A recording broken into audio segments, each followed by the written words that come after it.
Hello and welcome to the Queer Manga Institute, our Q&A conversation for our exploration series. I'm Paul Robert, the Executive Director and President of the Institute. And along with my wife, Laura Lee, the Director of Research, Education, and Outreach, we want to thank you for joining us today. If you're visiting us for the first time, let me just briefly introduce the Queer Manga Institute and our mission. The Queer Manga Institute is an independent, nonprofit anthropological research organization committed to expanding consciousness through the ancient practice of ecstatic trance postures. It was the insightful work of our founder, anthropologist Dr. Felicitas Goodman, who found the clues and revived the practice. She searched for the oldest evidence available, which she discovered in the world's collection of prehistoric and indigenous art, and decoded these selected artifacts as ritual instructions. And as part of our mission to expand our own experiential research with the multidisciplinary understanding that's available to us today, Dr. Goodman provided a roadmap of how someone with an academic approach can delve deep back into the world of direct experience. And as an educational institution, we recognize that for us to thrive, we have to take an open approach. So we're inviting researchers, scholars, authors of parallel research in related fields to help broaden the scope of our work and our exploration. On these Sunday sessions in recent months, we've had a full spectrum of topics, including neuroscience and mysticism, trance states, anthropology, art history, archaeology, archaeoastronomy, shamanism, wisdom traditions, psychoacoustics, sacred dance, mythology, and much, much more. And of course, we discussed the many aspects of our own work, from the origin story, the indicators of being deep in trance, theories of how and why it works, to now, 50 years later, where we're going and how we're growing. So we invite you to visit our website, find these previous talks on YouTube and podcasts. They're all available as our growing selection as it continues to grow. So today, something very dear to my own heart, the relationship of shamanism, ritual performance, and theater, looking at it from the traditional ancestral indigenous perspective and bringing it up to current day, to contemporary theater. From generation to generation, indigenous performances, stories, songs, dance, costumes, mask traditions were passed on. Today's guest has found a way to the roots of cultural myths, revealing the power and origins and integrating it into the world of today's theater. So to do the introductions, let me turn that over to my wife, Laura Lee. Thank you, Paul. We say that theater goes much further back than the Greeks, that its true roots can be traced back to our Paleolithic ancestors who were donning the robes of animal spirits and shaking rattles and banging drums, much as we do, and pulling back the curtain on the largest theater of all, our universe. And we want to thank our guest today for referring his friend, Bo, to us. She's now a regular at our experiential Zoom sessions. And then we want to thank Bo in return for first alerting us to the fascinating work of said guest, his work and travels. He is Thomas Riccio, a little bio here. He's a performance creator, writer, and director, also professor of visual and performing arts at the University of Texas at Dallas, the artistic director of Dead White Zombies. He works in the area of ritual and indigenous performance, creating performances and conducting research in South Africa, Zambia, Kenya, Burkina Faso, Ethiopia, Tanzania, Russia, Alaska, Korea, India, Nepal. He covers the world. To name a few. And this works with the San Bushmen and the Mao of China. The Republic of Sakha in Siberia declared him a cultural hero. He has published internationally and since 2005 has worked with Handsome Robotics as its lead character writer and creative director. Let us welcome Thomas Riccio over Zoom. Hello, Thomas. Hey, thanks for being here. So good to have you. Thanks for inviting me. Thanks, everyone. Good to see you all. What's more, he met Felicitas. Right. You spent a week with the founder of this institute back in 91. Tell us about that. Yeah. Let's start Um, there. I was recently appointed assistant professor at the University of Alaska, where I taught for 15 years. And I was reading, and well, within like a few weeks of being there, they said that the previous director of the Alaska Native Performance Group had resigned to take another position. And if I didn't do it, they would basically shut the program. And so I said, okay, I'll do it, but I have to do it correctly. And so the director of Alaska Native Studies said, why don't you take a year, 2 years, and just basically do research. And then when you're ready, begin a program. I mean, do it your way. And so part of that research was visiting villages throughout the state. And they gave me money to do that because it's very expensive in Alaska. And part of it also was delving into the archives. And so a lot of that meant like travel archives, travel documents from like mid 19th century Russia, et cetera. And in one of them, I read about the shamans who took this position to go into trance. And it's just like, I go, what? And then of course the Russian ethnographer or travel, I don't even think it was an ethnographer, just someone, a merchant, didn't know what he was seeing, but he described it. And by coincidence, and spirits are how a chance how the spirits speak. I was reading an article in the Drama Review, which had published an article by Felicitas, and it exactly described what I was reading about from 150 years ago. And I go, what? And so I just immediately, this is like a 91, I called information in New Mexico, and they gave me her number, and I called and she answered. And so we talked for a good hour.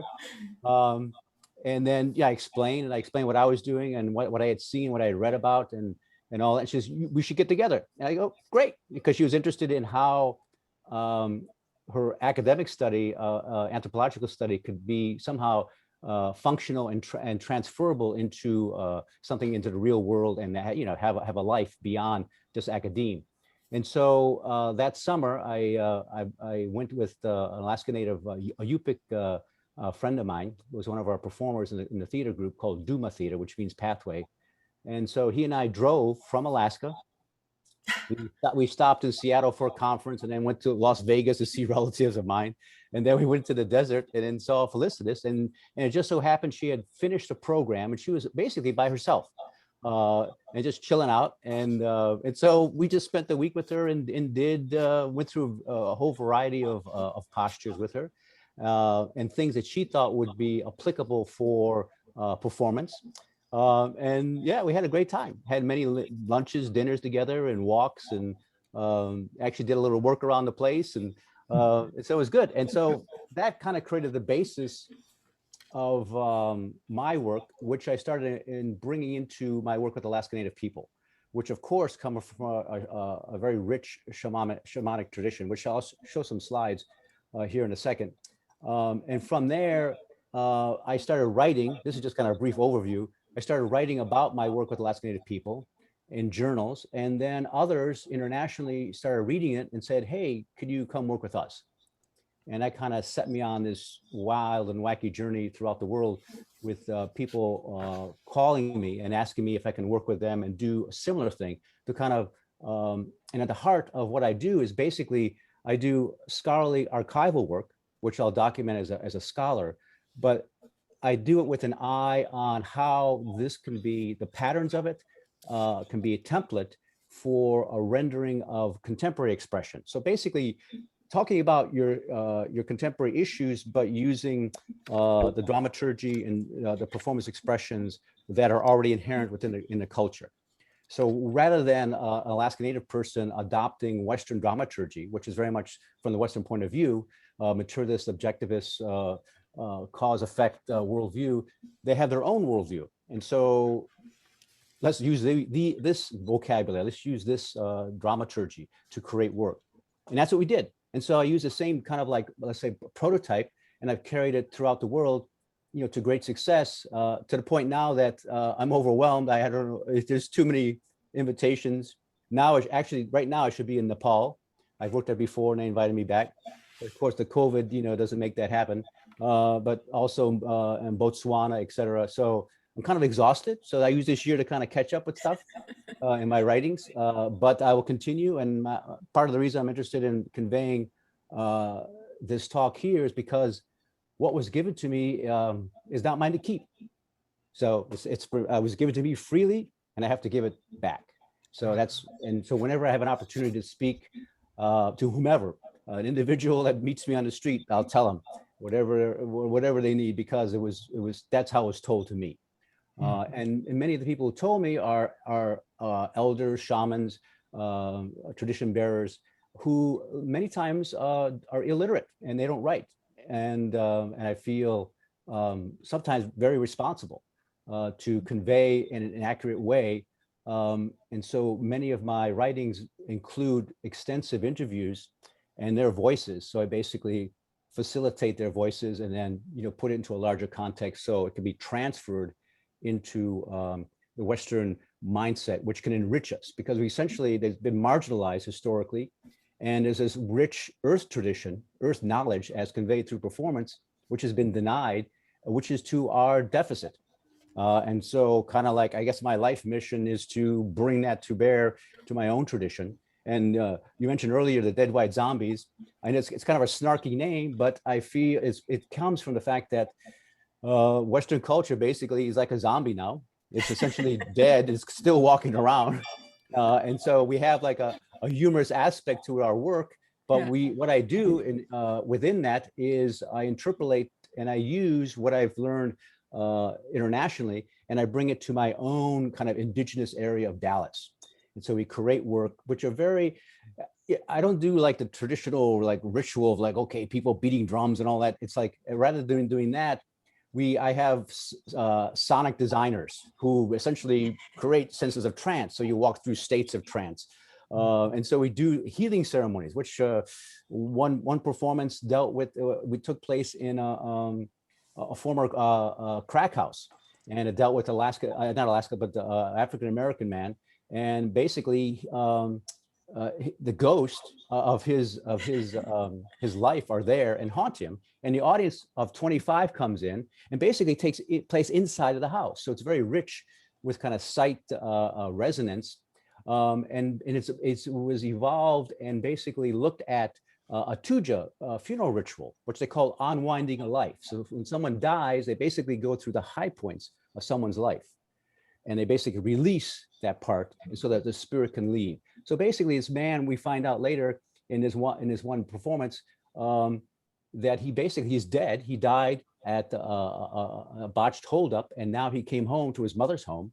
And these spirits of being African American male are basically released in his upbringing, his dealings with his mother, how he's raised as a man, how he's abused by the police. All these things are kind of released, and then he's free to leave. So basically, it's entertaining. It was provocative. It caused a controversy, but at the same time, at its root was a ritual of release and of letting go. And so these are things that I'm exploring in my own contemporary expressive work, but they definitely are kind of coherent to my work with indigenous people. Oh, you're going to love our work. He knows. Oh, yeah. So you're removing the shackles of that concept of what ritual is, and interpreting it and allowing it to have today's expression, allowing it to have a new breath, new life in the way, let it interpret because the itself. fundamentals are there, however you express them, right? And I always figured that reading Dead White Zombies, I always figured we are the dead white zombies, our culture, embracing a cold, dead universe as a paradigm. I mean, that perfectly fits. Where they were embracing a living universe. Well, the last performance we did was basically went through a series of like 14 different spaces. And there were 6 people each moved through. And it's because people are hungry. We're secularists, but we're spiritual. And so how do you address that? Because I have my own spiritual need, but I don't feel organized religion answers that in any way. It's just another like a hierarchical controlling mechanism, which is kind of coherent to capitalism. So it's like, but there's something much more deeply I'm searching for personally. So, and others are likewise. And essentially it was a passage through. And then on my website, it's called Holy Bone. And that it basically moved the audience through several buildings, one to another, and then they move into a deeper part of themselves and their awareness without not dictating. There's no dogma. It's like what you need to do is just basically getting in touch with who you are and the world around you. Even though it may be an urban world, nonetheless, it's a world, and the environments around you. So these are things that I kind of bring to my own work. But it started, I could say, with Felicity. She was a very big influence. I would consider her a mentor that week. And then after that, she and I had communicated. We wrote and talked on the phone occasionally. And when I work with shamans, many of the shamans that I work with, they are trained by physical beings, meaning people who are alive, but also by people who are no longer alive. And so in a sense, she's still training me, whether conscious in a conscious material way or in a spiritual way. So she's still part of that mix. Feels the same way. And, I'm glad you got a week with her. That's the best time to have caught her. We always booked a few extra days after a workshop with her just to hang out and just have those conversations. Pick your brain. Yeah. Yeah. Storyteller. Yeah. And a mentor even today. Yeah. So, my God. So well, let me share my screen. I have this great photo. Yes, please do. Make sure I know how to do this here. Yeah. Okay. Yeah. So that's Felicitas and I. It's 1991. So this is where it started. But let me talk a little bit about some of my work, my research. It's all based on anthropological research. So this is my research with shamans in Alaska. There's still a resonance of shamanic practice in Alaska, but it's more through, they've been very much missionized, Christianized, and colonized.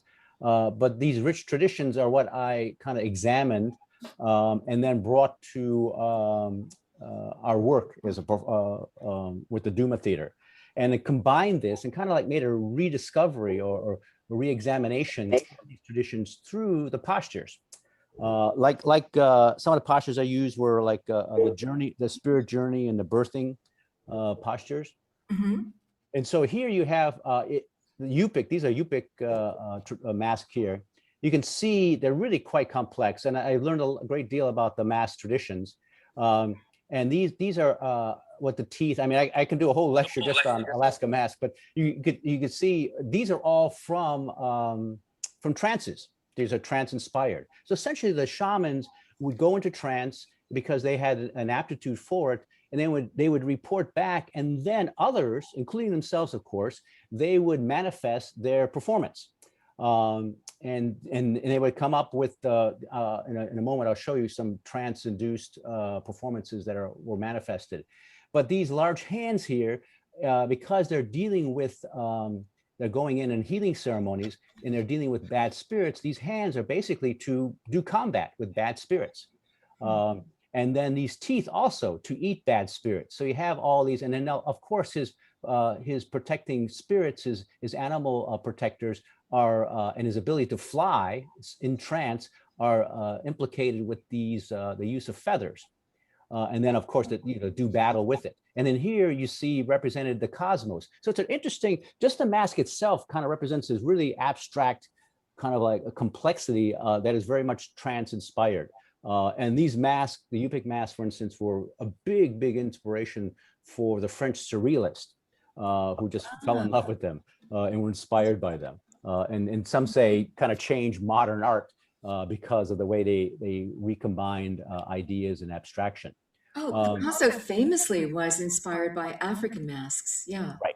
But like some of the largest collections in the world for Alaska Native masks basically are in Paris. Interesting. So, and also African masks. So when I go to Paris, I spend days just in the ethnography museum going through it. And here, Key Brownlee, yeah. And here you see this is called a kivyuk, which is an eagle wolf messenger feast, which is totally trance inspired and manifested. Everything here, of course, is symbolic. And I've written on this. I wrote an article describing as well as like why and how, and it's very much even in the record. Historically, it's very much trance-inspired. But basically, the ego mother is the spirit, like the godlike spirit, the creator spirit. And this is, for instance, this is a drum, a box drum, which represents the hills nearby. This is Inupiaq, which is northern Alaska, and this is the breath of the drum, for instance. And these masks here, when they look up, they're humans, and so the idea is there's a transference between wolves and humans. And the reason it's a wolf are implicated here is because the eagle mother left her scraps for the wolves. And then there was a time historically in the mythology throughout Alaska where humans and animals can easily transfer one into the other. And they said that's when the earth was thin. And this harkens back to that moment in time. And now that the earth is, they say, has been thick, it got thickened. But now, when I was working in Alaska, many of the elders told me that now the earth is becoming thinner again. And then when it becomes thin, that means it's anticipating a flip. And the flip for them is a flip. They didn't call it consciousness, but it's a flip in how we perceive reality. So they say we're moving towards it. So maybe that has a reference or implications in terms of new age thinking, new consciousness in the world, whatever. But it's something that Alaska natives felt, and other parts of the world I've worked in have also felt, that there's a change happening, and it's a spiritual change, a change of a way of being in the world. And so we use these as kind of like a reference, so the not archaeological, but anthropological. And then from there, you'll see in a few slides here how I brought it down into performance, but then combined it and enlivened it with my work with trance with the group. I'll just show this here. These are some masks. These are all Yupik again. And you can see how this mask here is closed, and then how when someone goes into trance, they open it up. So basically, in many traditions, the head and the eyes are covered, and then they're uncovered once you're into trance. All right, yeah, and I'll show you some stuff from China that also does this.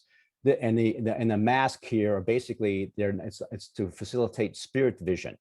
So you have the same type of like masking here, and likewise, like on you'll see maybe Native American Indians of Southwest having eye masking as well. The idea is that they have vision in two realities. It's bifocal.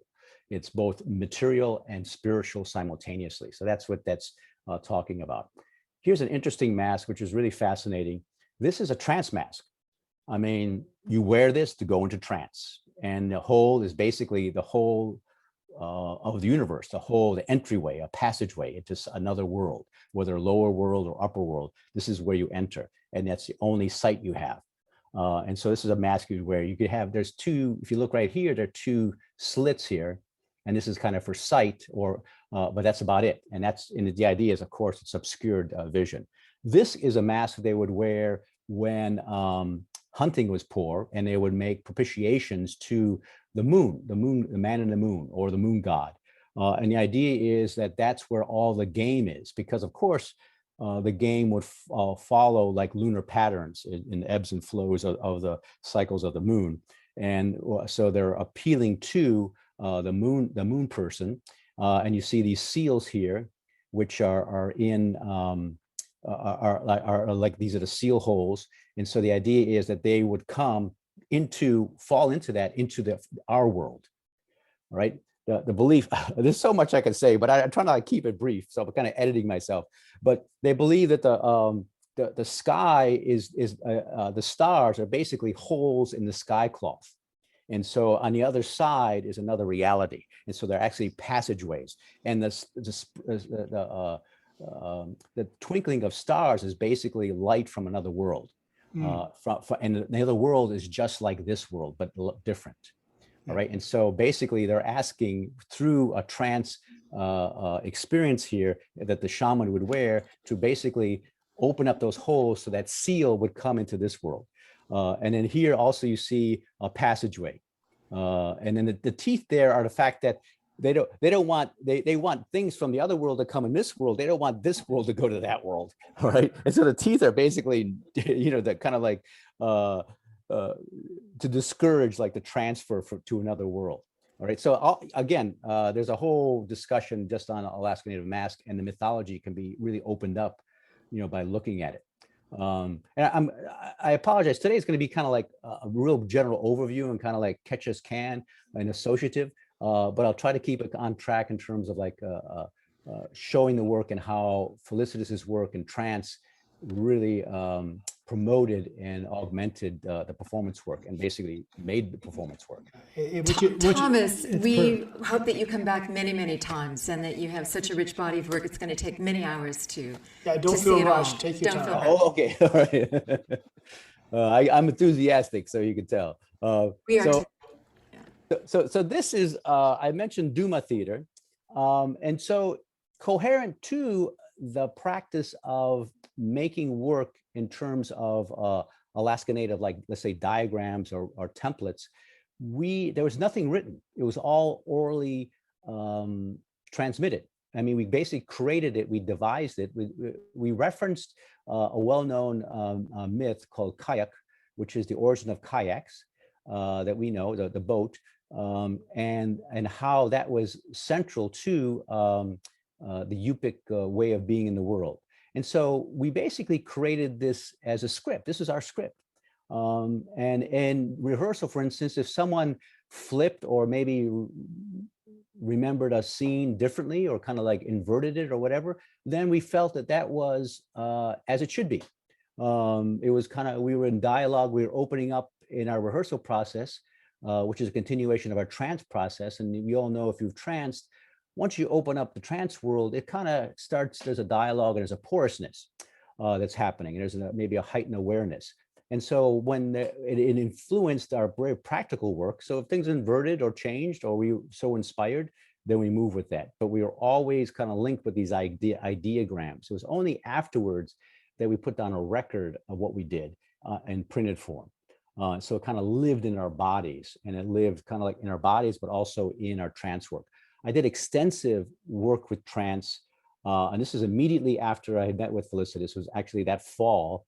I applied it immediately, and we use the trance postures probably, I'd say 7-8 times to investigate. The first initial ones are basically to get people comfortable with trance.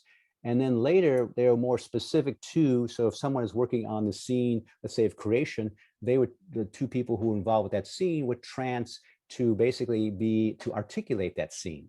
And then when they come back and they would show or tell what they experienced, then what would happen is the others would respond and then see it's like how it may correspond or correlate to what they were doing. And so that's how it moved forward. You could see at the very end here, like snow machines and television. So it's not, it's very cognizant of how we move into the contemporary world itself. So, and I've used this technique.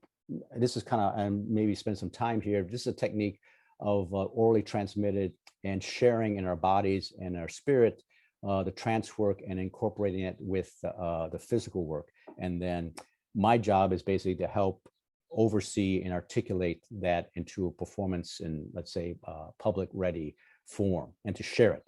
The performance itself is kind of like an extension into the world of the work, so the audience then can engage on their own terms.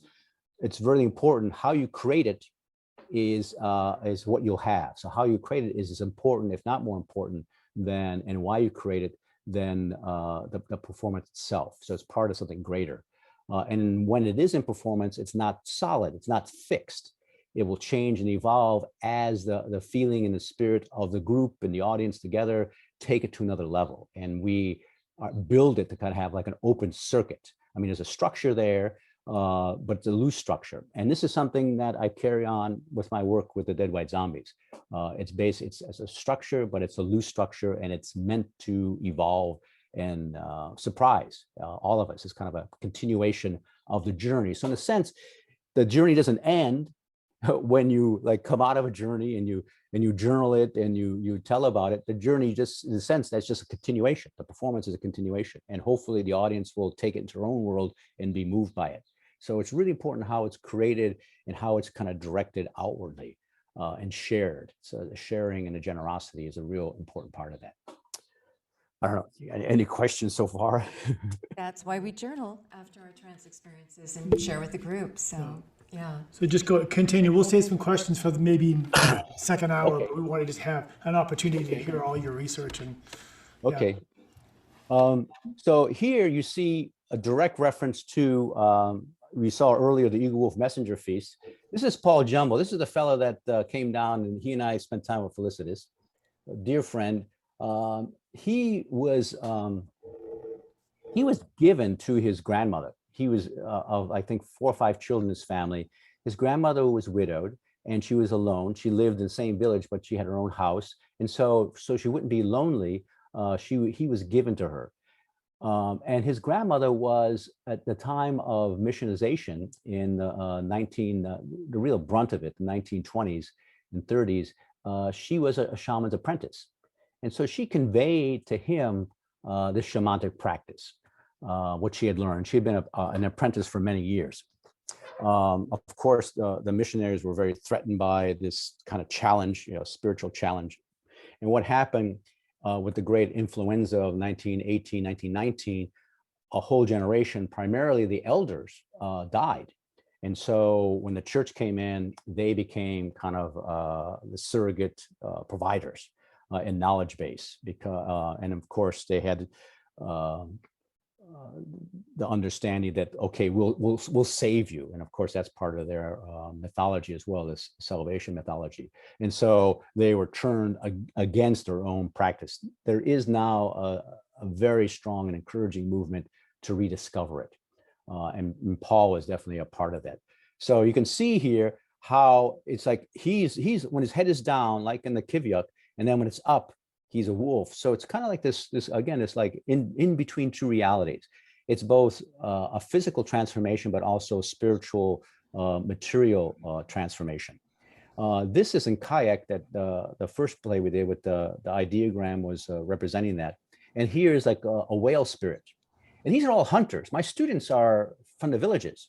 They're, what were you doing in spring break? Well, I was hunting whale, and so my freezer was always full of like moose meat, caribou, and salmon, because they always, gifted me.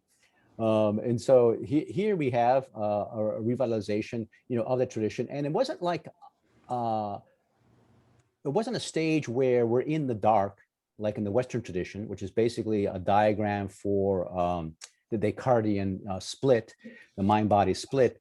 It's like where the body is dormant and in the dark, and then you watches the illuminated mind. You can't really tell here, but it's entirely surrounded. And on the floor, if you notice closely, is the ideogram. And so the whole script and the mythology is on the floor as well. And above, it's not depicted here, is excuse me, is 7 rings of feathers in concentric circles, and it's attached to the main drummer's wrist. So when he would drum, the heavens would shake. They would actually rhythmically move with it, which is part of the tradition and drawn from my anthropological research, that's what they did in the Kivyuk, which was their community hall, which was this semi-subterranean building that they would go where they held, their rituals. And then when you entered into it, you had to actually crawl into it and then emerge in the central, there's a large pit there.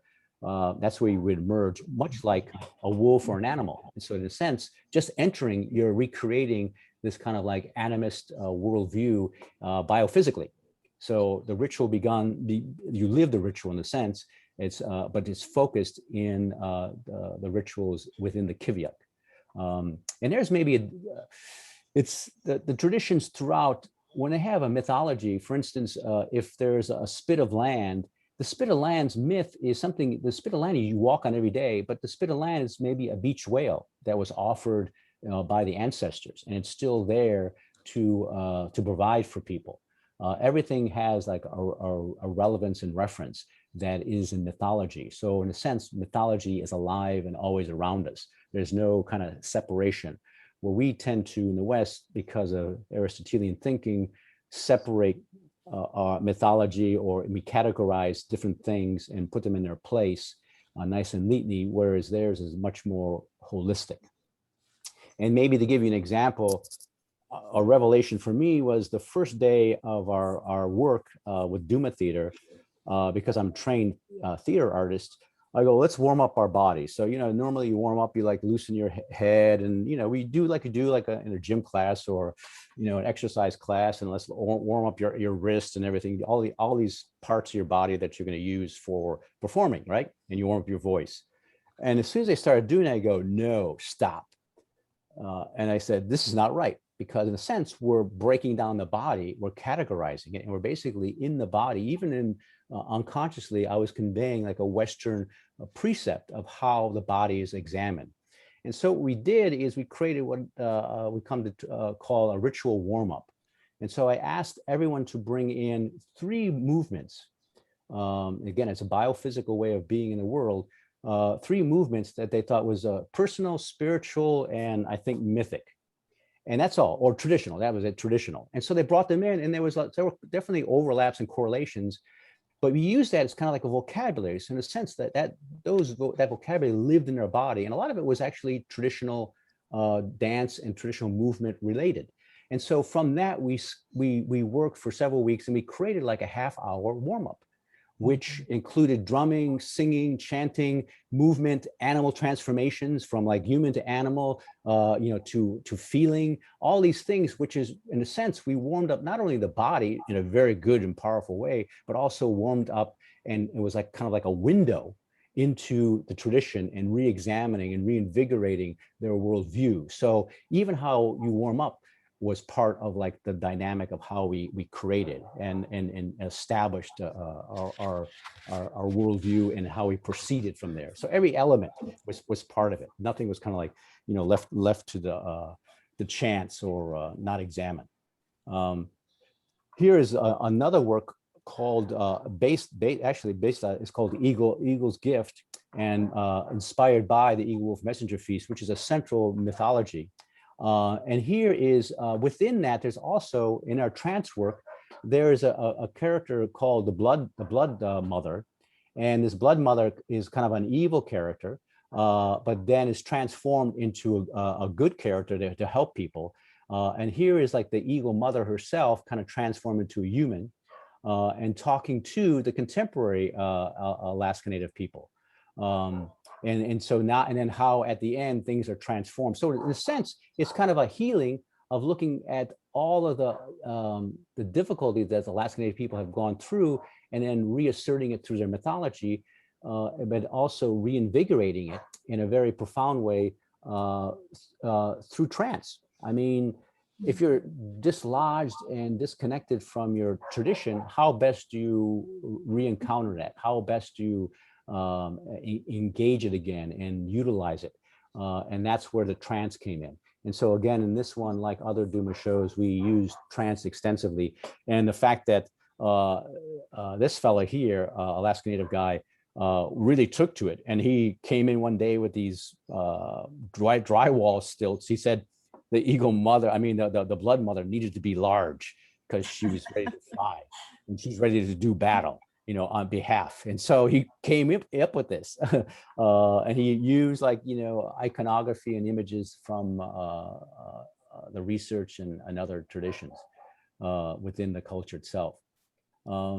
So part of my invitations that kind of followed, one was with the Dukak Theater, which is a Greenlandic theater. And they're now in Greenland. But when I worked with them, they were in Jutland on the west coast of Denmark, because Denmark still is kind of like it's a protectorate of Denmark, and they've been kind of assisting them historically, and now it's in transition to become fully democratic and independent. So, and the man there who created it wanted to revive their tradition in a similar way. So we were attracted to each other in terms of work.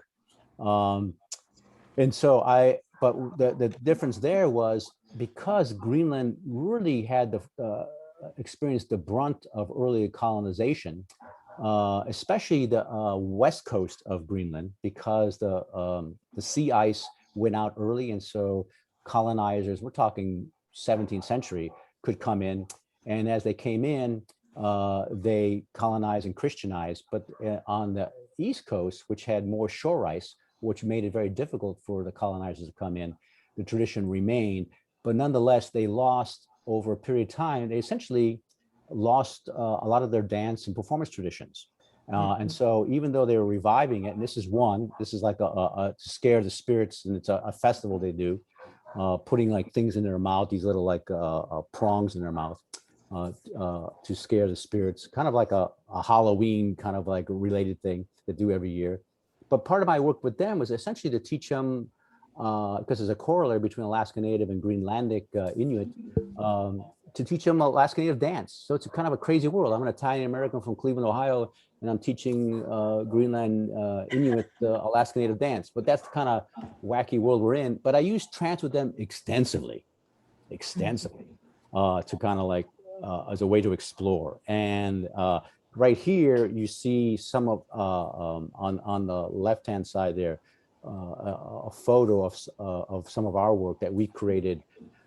This is just a warm-up that we created, but the idea is to bring the body into sync, and it's semi-trance like. She's basically beating out a trance beat, and so it's a semi-state of trance just for them to begin the work, to kind of like resync them, because you're coming from a Western context, and how do you kind of like find a new rhythm in order to engage the work? That's where you begin, by kind of like leaping into another way of perceiving the world. So you can see it's kind of, there's consistency, but the context, each is different. No two are the same. What I'm going to do now is I'm going to show a few things that this is some of my contemporary investigation. So I continue, and I'll show more work about my anthropological work into performance work. But this now is a project that's been going on probably for 6 years. It's with the Miao people in South Central China, and they're an ethnic minority. And like other ethnic minorities, there's now beginning to be heavily transformed by modernization. I first was there in 2001, and I did some work there. And then I was invited back in 2015 to really take on a real serious project, which I'm in the middle of as far as documentation. And the outcome would be a large performance with their badets, with their shamans. The idea is to do a large, maybe with 15, 20 different shamans, to create a healing ceremony.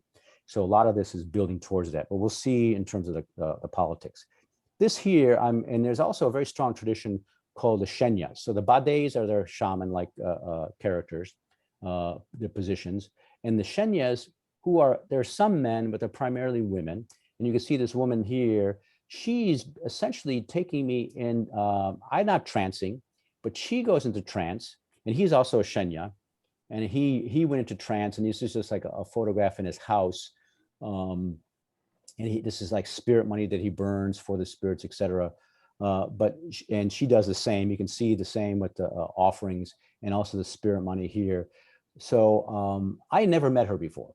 And I work also, with badets, documenting more formal rituals, but also with Shenyas, who, until really my interest in them, weren't really credited as being serious. As just thought as, locally, they're just thought of, okay, Shenyas, why are you interested in Shenyas? And I go, because they have this incredible tradition, and they're used frequently. The man, and both of them actually are exhausted because there's so much work. And so what they do is they, of course, all illness is spirit illness with the ancestors or the spirits of the group itself, the ancestral cultural spirits. And so what they do is they go into trance, and they find out what's wrong, what's the disagreement, and how to rectify it. But they can also trance into various spaces. And what she did, typical of shamanic tradition, she blinds herself, and by that she kind of helps focus what she's doing, but also kind of preps her for kind of a journey into another world, into a dark space, and from that transcend into a trance space. And I was set to sit next to her, and not swallow. I was there for like a half hour, basically stock still. She went into trance. She trances there. Basically, it's nothing visually exciting what she's doing.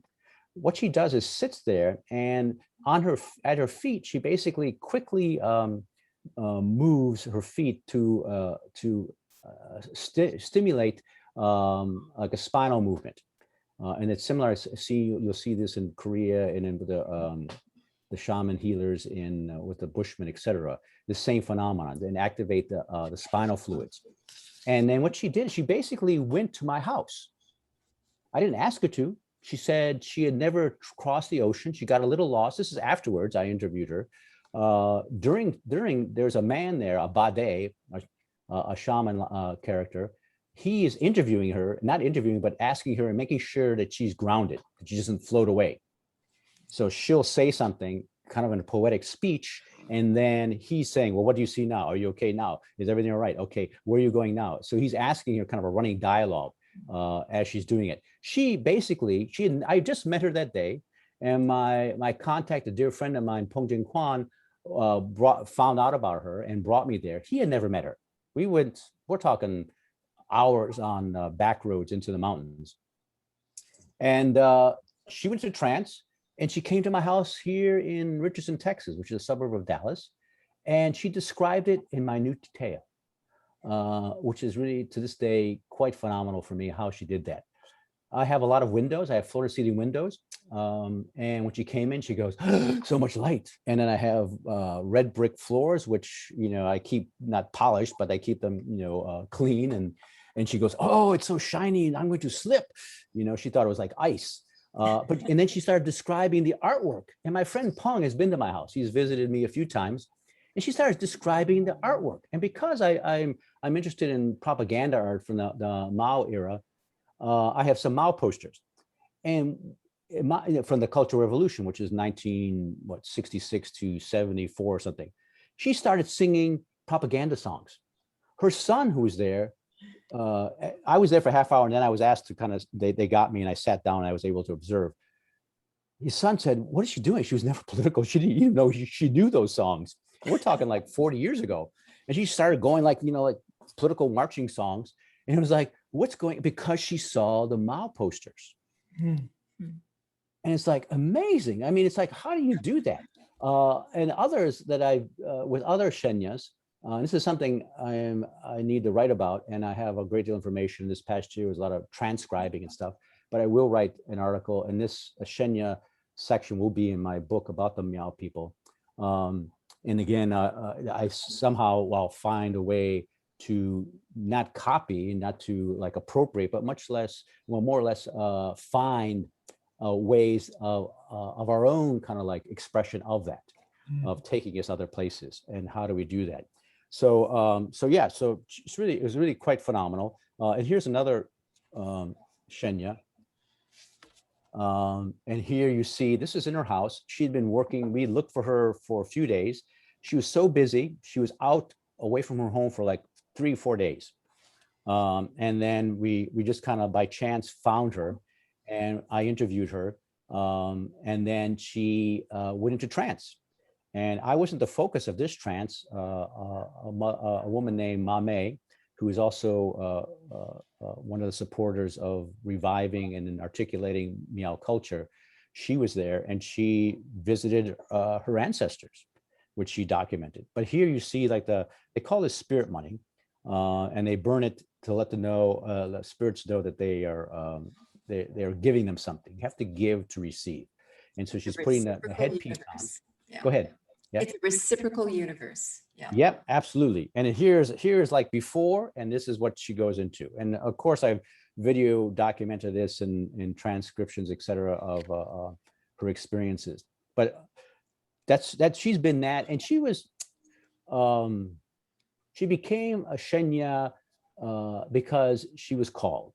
And the Shenyas each are called in a unique way, and each are trained, and many of them are trained by people that they have never met. They're trained by spirits who talk to them, and spirits that they can refer to if they need advice and direction and guidance. So this is how they work, and how they move through the world, and and it's kind of it's evolutionary, and how they go about things. But her life is dedicated to it, and it's not that she's paid a lot of money, not that she does it for income. I mean, her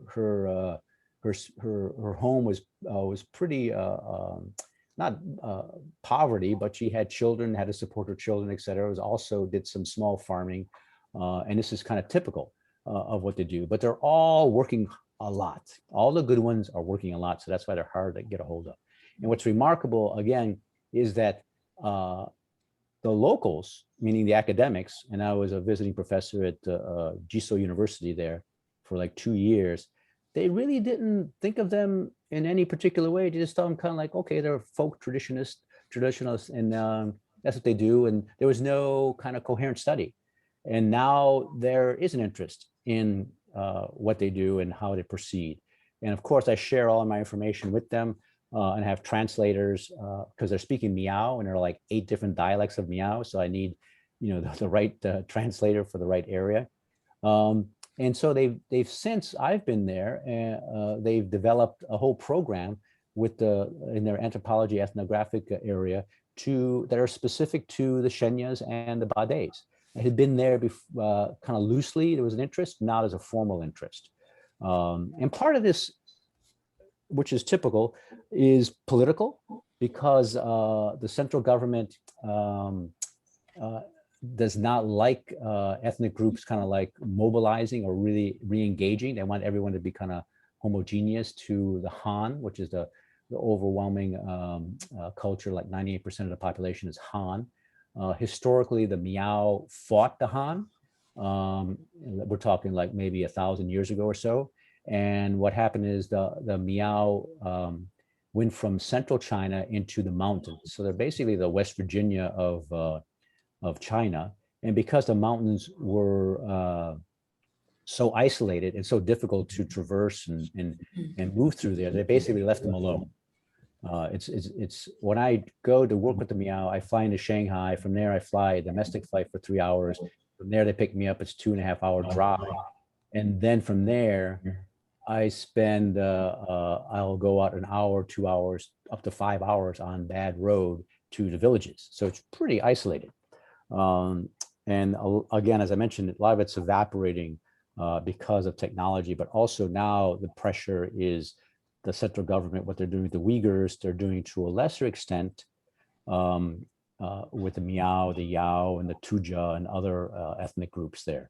They're kind of, and my friends are definitely feeling pressure now because they feel the central government is sensing it as a threat in any minute way. And here's some other images from my work. This is a Bade who's it's just a Thanksgiving. It's a Thanksgiving. Once a week, he does a Thanksgiving because he's a farmer. Many of the Bades, the shamans, are farmers. Here's a Bade who what he does for his day job is he's a lighting designer, meaning he lights shops with lights. And you can see his stereo. And I put this in because I wanted to show how the contemporary and the traditional kind of like interact. He is known as actually a very strong, very powerful Bade. And I've seen him work. And at this age of like 16, 17, the elders made him and accepted him. And it's the initiation process is really long, extensive, and grueling. They need to be able to be on like rooftops, and they spend time on rooftops, meaning moving through it. So it's kind of like almost like a Tai Chi thing, but they're also dancing with spirits on the rooftop. So this is all part of it. And then, and there are many other sections, of course, of it, aspects of it. But before they are accepted by the community, which is the ultimate test, they're accepted by the elders. But a lot of it is their training, endurance, but also their ability to withstand and to be accepted by the spirits. Excuse me. But the community has to agree, and so they have to accept him. And once they accept him, there's a parade through like the village, and they are welcoming their Bade because he's the one who will help them, and he's the one that they relate to, and so they feel greatly advantaged to have such a great Bade in their neighborhood. And here's another Shenya. I love this woman, and again, I interviewed many. And this is before she did a little demonstration.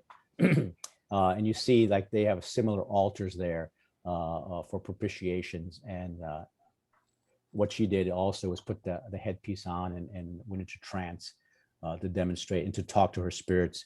And the objective was basically to bless and to protect my work there, because she thought it was worthy, and I made her to promise that I would convey it in a worthy way.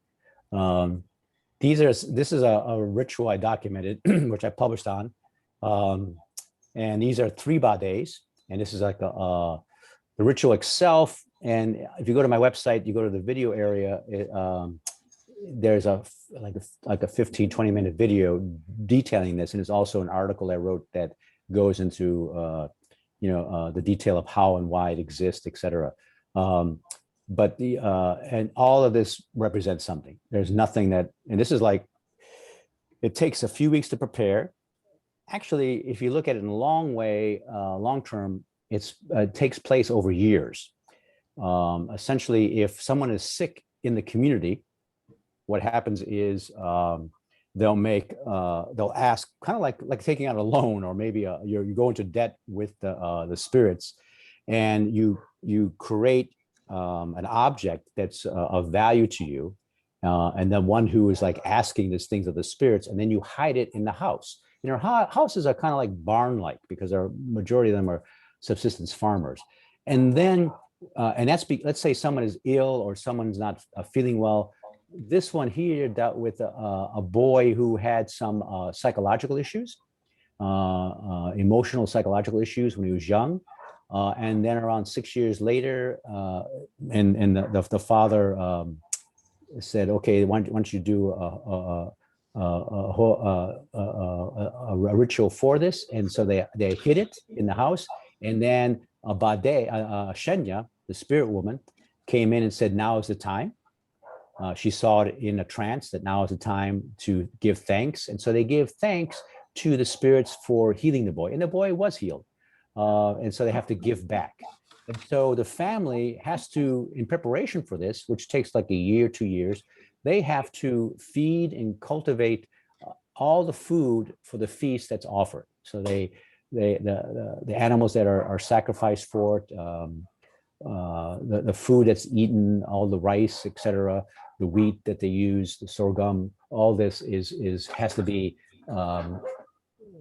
facilitated by the family personally, and then they present it. And then there's a kind of a community-wide and relative-wide preparation, gathering, and then they bring in 3 days. The guy in the center is kind of like the head bade, and the others are also bades, but maybe of a lesser rank, an experiential rank.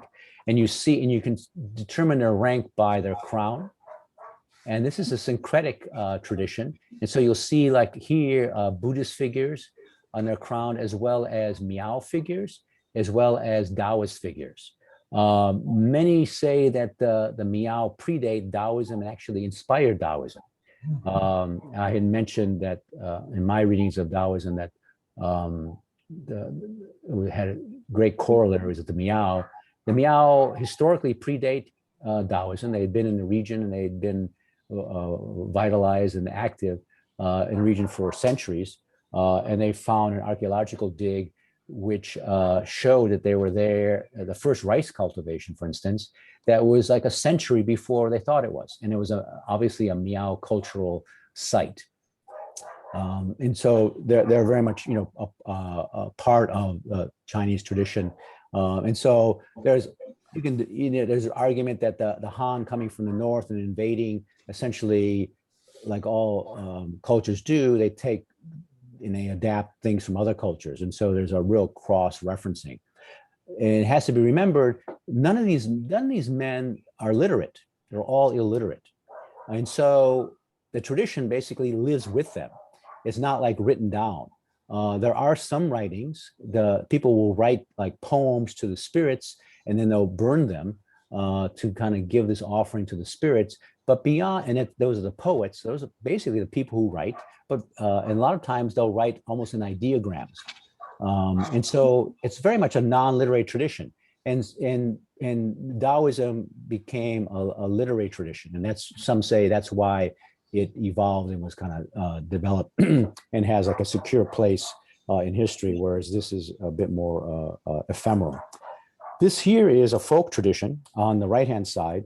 It's a festival, a harvest festival, and these are all like local. These are all farmers, and so during the harvest festival, they basically are pushing out the demons with these masks, all right, and so that their earth will be good and their harvest was good. They give thanks, and they want to preserve the earth for the following year. And if you notice, all of their attire is from their farms.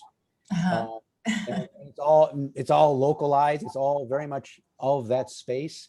This is actually a tradition that had faded, but is now coming back in a very nice way. And so now they're learning, and the Miao Cultural Trust is actually sending sculptors and mask makers to the various regions to train people in something that they used to know, and maybe to help clarify and to help them carve and give them ideas and how to express and maybe share ideas. So that's starting to happen in an informal way, which is very encouraging.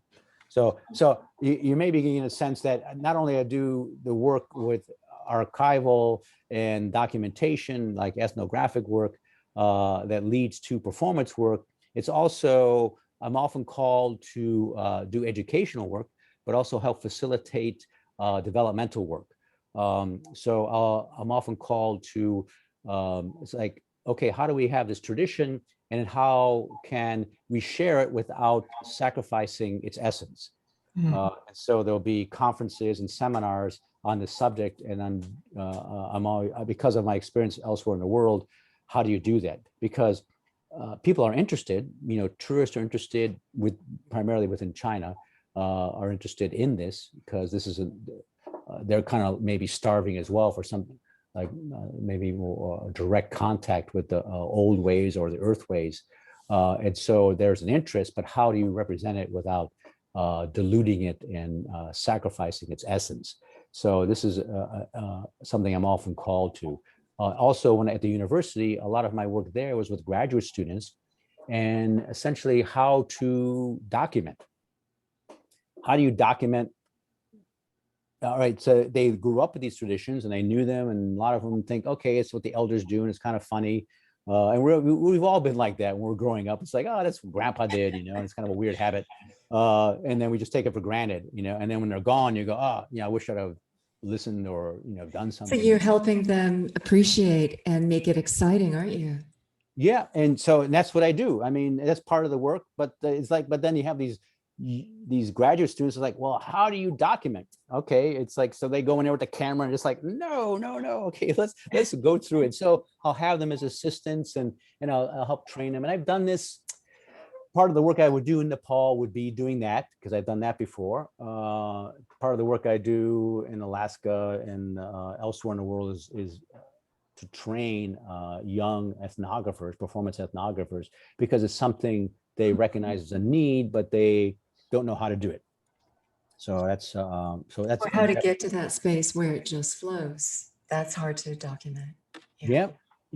But there's a scholarly kind of criteria.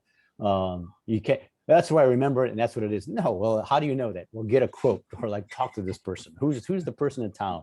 And then maybe talk to the other person who also did it and find out. And then from there, because living oral traditions are squirrely. They kind of like center on central ideas, but they often come at it at different angles. They understand it differently. Just like we all, I'm sure everyone who practices Thanksgiving has a different tradition. It's generally the same, but maybe same unified by the a turkey or whatever, and pumpkin pie. But basically, it's a different practice. Sounds like anthropology to me that you're doing. Yeah. So this is the same ritual, but this is another instance of it. And you can see the pig sacrifice in the back. And here they're talking to the mother, who is they call no mother, who they're thanking for the healing. This was the healing of a woman who had been sick, and so they're thanking for her recovery. He, in with this buffalo, water buffalo horn, is calling the spirits with that. And here you get a better sight of like his crown here and the various figures. I mean, all this regalia means something. It's really quite detailed.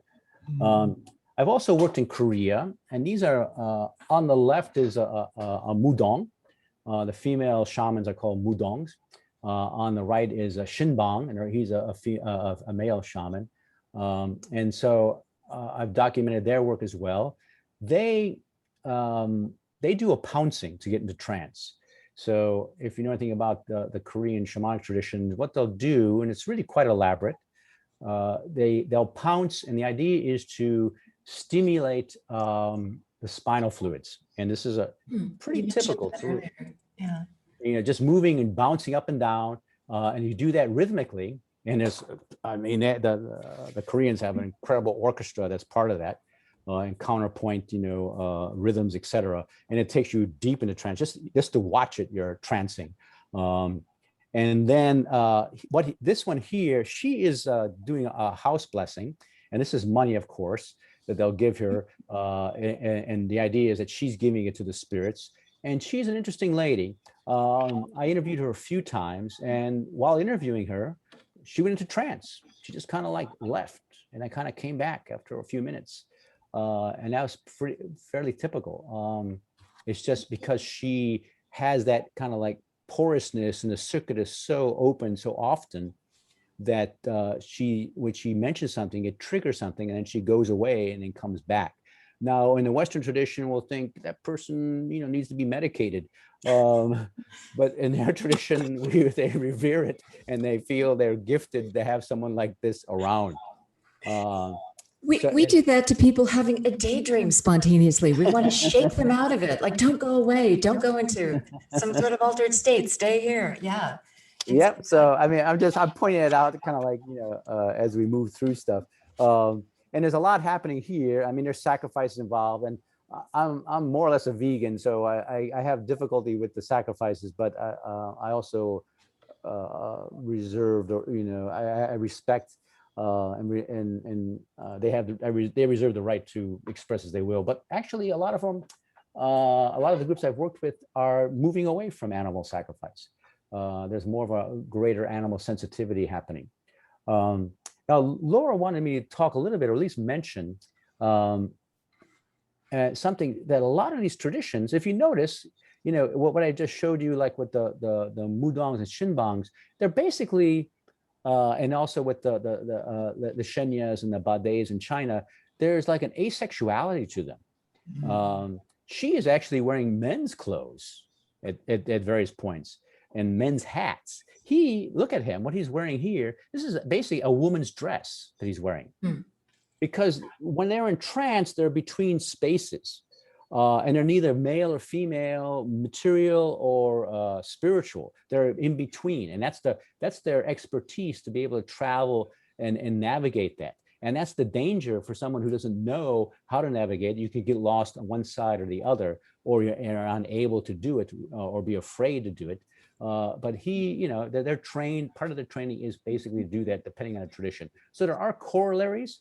I don't want to generalize, but they're definitely like, let's say, themes and corollaries between the various traditions that they follow, each expressive of their own indigenous environment and cultural history and invasions and interactions with other cultures. Here, just to explain this, these are photos I took when I was there. And I think most of the photos, except the ones I'm in, are mine. So I've had to develop over the years my ability to photograph and to kind of like quickly assess what I need to do as I'm moving through these various rituals. So how to document is important. He's standing on 2 blades. Oh. He's in trance. He isn't, and I've seen this on numerous occasions and different instances, things I can't explain. This is an initiation. He's initiating an apprentice into becoming a full mudong. It's a woman become a mudong. And this took, I think, around maybe 20 some hours. Started before daylight and went way into the next day. And this is like later afternoon. You can't see it here, but these poles go up and there are flags, and these are like antennae to the spirit world. This pig here is disemboweled, so it's not as heavy, but it's still heavy. He's sacrificing the pig to the spirit, so he's giving it, and he has to show his worthiness, right? In the fact that he is credibly in trance. He's standing on blades. Now, I've seen things like this, and then afterwards, I mean, I interviewed him, etc., and shortly thereafter, they took a break because it's very strenuous. This is like a culmination of maybe like an hour and a half of like moving deeply into trance and in winding up, and then he comes out really quickly. They put the pig on and he stands on it. It's like happens like that. So they took a break afterwards. And he's smoking a cigarette, and I wanted to see his feet, and he had red creases on it. Like, okay, because I'm a scholar and I need to kind of like know like what's going on here. And then I went to the blades, which were nearby, and I took a piece of paper out of my notebook. It was like, how and why I cannot answer you. And I've seen other things, people putting knives into their stomach and bars through their face. It's like, I just can't explain it. Eating, and I have a video also of a man eating, putting in his mouth a piece of metal, red hot, in his mouth, and walking around a bidet. And the same bidet chews a porcelain bowl and eats it. And I have the section of the porcelain bowl, and it's like, it's thick, it's old school porcelain. It's not, thin stuff. And he ate it. He's like, you can hear him on the video just chomping away, and he drinks it down with holy water. So there's a really interesting, interaction there. I had a psychic surgeon stick a hand right here and pull out string, who said, you had strings around your heart. Now you're free. And then I met and fell in love with Paul. So that's my story. I saw it. People say, oh, they've got, something with no, I watched it. So, yeah. Yeah. Well, that's, I mean, how do you explain that? I don't know. And I thought the more I know, I'd get closer to it. I'm not any closer to it. I did some work with Moon Bushman. It's exclamation XUU, and it's pronounced Moon. And here I am. They're in a refugee camp. In short, basically, these are refugees from the Angola, Namibia wars. And this is in 1994. I was there. And I was invited initially to do a tourist show, because this is the Kalahari, it's the lower Kalahari. And they said, and they met me, I was working with the Zulus, and by chance I met the director of this cultural trust. And the trust is essentially knowing that they will need to be integrated into the cash economy, and they're training them. So they're basically training them in the arts. And so I met them at this this fair where they were selling like bowls and prints, all these things they were selling, they don't do traditionally, but they were trained how to do it so they can sell it and go in a cash economy. So she said, you do theater, you work with the Zulus and all that, and you work elsewhere. Why don't you come and do a tourist show with us? And I would invite tourists to that area, and they can see about the. So it's like, okay, I don't know what's going on, and so I didn't hear from her for months, and I was in Zambia working, and then I get a phone call, and she goes, "We have the money, it's all set. When can you come?" So that's next thing I know, I'm down in the Kalahari, and I knew nothing about this group because it's a small group of only a few thousand, and there's nothing written on them. There's only 2 articles written on them, like short 5-page articles about their arrowheads and material culture, and that's it. And so I had to do interviews before I could really even start, because I don't want to make assumptions. And so I was there for several months, and after about a month or so, I went to the sponsors and said, "There's so many problems here: social, spousal abuse, alcoholism, all these things. These people are suffering because they're hunter-gatherers, been in this area for thousands of years, tens of thousands of years probably, and yet they are now basically imprisoned. And so there's a great deal of sickness. And here, this is Machai, who became a good friend of mine. He's in trance, and he's healing he's healing this woman with, I believe, TB, if I remember right. And this other woman had issues. Also, her baby had issues. This woman is, maybe in her late teens here. When I started interviewing them, and they were paid, because that's part of the criteria, they were paid, they need to be respected. They kept on mentioning in our discussions and their interviews that special dances, which I had no idea what it meant when it came to the translator. And then I asked them about special dances and if I could see it, and there was a big argument. And there were clicks, just yelling and stuff. I go, whoa, whoa. Language, yeah. Yeah, I don't. It's okay. And then they said, no, wait, we'll come back. So they agreed, because I'd been there maybe a week and a half, 2 weeks at that point.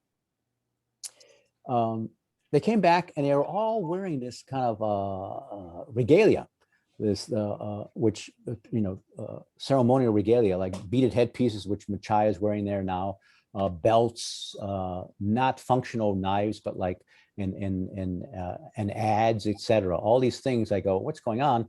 And drums, etc. And then within like seconds, they just started drumming, and it was drumming, rattling, singing, counterclapping, all of this, like this heavy, rich texture of sound. And it was so overwhelming. I was standing, videotaping it. I had to sit down. It was just so overwhelming. And it was, for me, the best way to describe it is it's like time opened, and it just like, and they went into trance. Within a minute, several of them are wide-eyed, and they're shaking. They have this ability that's cultural ability that's culturally trained to them to isolate the spine. So they could basically isolate the spine and shake it. And so they're activating spinal fluids, which like zooms them into like a state of trance. And they were there. I mean, it's like, whoa, because trance is a major and significant mechanism for healing and for survival. And there are those who are enabled by that, special abilities, such as Machai and others. And physiologically triggered. Yeah. Yep. And so I got to know them as that they were healers. And I had to like rethink it, because I thought I was just doing a tourist show. And then what I found out, and I was enthusiastic about working in this culture, but I knew nothing about it. Then I found out, I go, okay, I'm working with healers, because I turned to the woman who hired me, Katrina, who's there nursing her baby, and she's all smiles. It's like, okay, I go, Katrina, who are these people? She goes, they're the healers. Because when we talked, when she invited me, she asked me who I wanted to work with. I go, it's the best performers. And of course, they're the healers and their assistants. So it's like, okay, I gotta go and kind of rethink everything I'm doing. So luckily, the trust was sympathetic, and they said, okay, we can't do a tourist show because there's just so many issues here. And so they agreed to keep me on and do a documentation project, which ended in a camp-wide healing ceremony. Oh boy. There's so much illness and so much sickness in the camp, because they were there for 4 years and they were just so hurt. Their spirit was so hurt because they lost their land, they lost their ways. They just felt things were just deteriorating very quickly. And so there was spirit sickness throughout. And so almost every night there was like spirit healings. And so I worked with them, and with their agreement, we created a camp-wide healing ritual, which was really quite moving, because they had never, here in a sense, they had never done that. It's not in the vernacular to do such a thing, but there's maybe my advantage or disadvantage equally of being an outsider. I can such boundaries. I can say and do things that insiders can't, say and do. So, and that's, there are more stories with the Bushmen, which, but that's kind of like a brief. But I'll just maybe do a little travel log here. I also worked in India. Oh my! And this is Terakutu. This is in Tamil Nadu, in the south. I was at the University of Pondicherry, which is in the south on the coast there. And a good friend of mine is a Terakutu master, and so he knew everybody. So he drove to villages, and I documented several rituals. I have one short video about 15-20 minutes long, also on my website, that documents this ritual. It was essentially about someone who recently had passed away. And Terukutu means a crossroads or street theater. And it's kind of a metaphor for life, that we're always at the crossroads, we're always in transit. And so this takes place in the neighborhood. And it's taking place, they basically do reiterations of certain sections of the Mahabharata, and to welcome in the recently deceased into the ancestral world. And they bring that person back to the family home as now as an ancestor. And what it is kind of a collective way of establishing and sending his spirit, was a man who died, to the pantheon of the Hindu spirits. So it was a way of placing them there officially and witnessed by the community.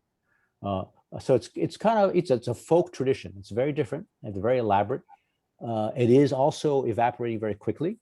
When I was there, and this is 2013, there were 42 groups. Now I think there are about 10.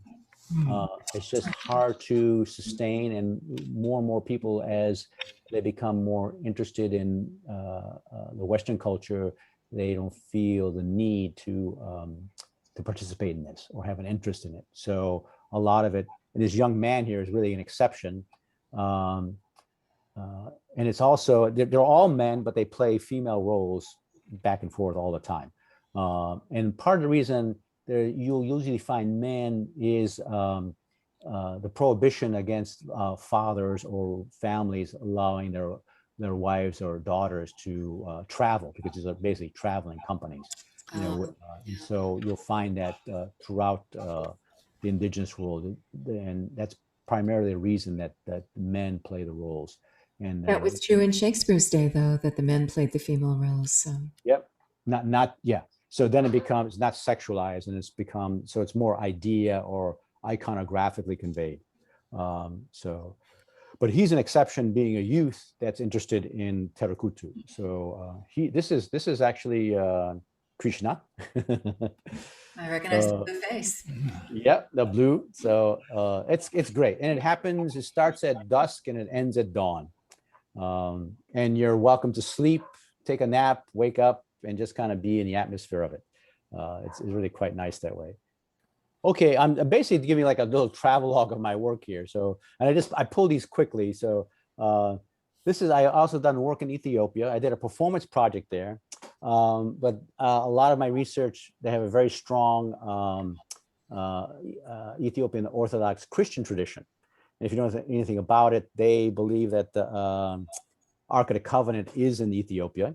They have all these traditions. I just love these hats these guys have here. These I had to walk. Most of their more sacred churches are in the mountains. And if you know anything about Ethiopia, it's above sea level. I mean, we're talking 8,000-10,000 feet in a plateau.